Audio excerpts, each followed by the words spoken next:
দেশের বিভিন্ন জায়গার আরো কিছু খবর নিয়ে এখন থাকছে একটি ডেস্ক রিপোর্ট। বিএনপি চেয়ারপারসনের উপদেষ্টা ব্যারিস্টার এ.এম. মাহবুব উদ্দিন খোকন বলেছেন, যারা দ্রুত নির্বাচন চায় না তারা গত 15 বছরের আন্দোলন ও শহীদের রক্তের সঙ্গে বেমানি করেছেন।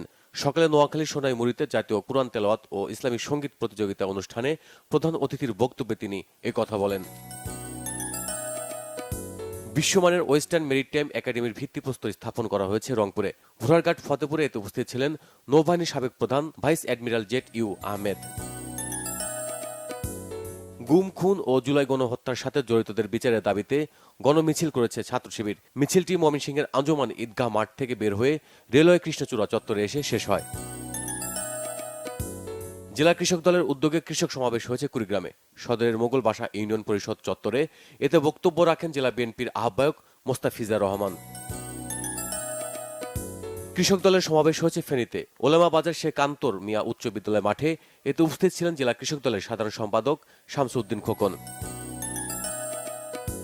শীতার্তদের মাঝে শীত বস্ত্র বিতরণ করেছে গাইবান্ধা স্বেচ্ছাসেবক দল। দলীয় কার্যালয়ের সামনে এতে উপস্থিত ছিলেন জেলা বিএনপির সভাপতি অধ্যাপক ডাক্তার মইনুল হাসান সাদিক।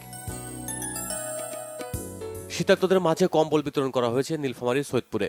উপস্থিত ছিলেন Sheikh Saad complex and Ifa royal Bengal hotel লিমিটেডের ম্যানেজিং ডিরেক্টর শেখ আলিম মিন্টু। বিভিন্ন শিক্ষা প্রতিষ্ঠানের শিক্ষার্থীদের মাঝে শিক্ষা উপকরণ বিতরণ করা হয়েছে ঝালকাঠিতে। সকালে রাজাপুর পাইলট উচ্চ বিদ্যালয়ের হলরুমে এতে উপস্থিত ছিলেন সাবেক সেনা কর্মকর্তা সহ অন্যরা। তারুণ্যের উৎসব উপলক্ষে বেসিক শিল্প উদ্যোক্তা মেলার উদ্বোধন হয়েছে মেহেরপুরে। সকালে শহীদ ডক্টর শামসুজ্জোহা নগর উদ্যানে মেলার উদ্বোধন করেন জেলা প্রশাসক সিফাত মেহনাজ।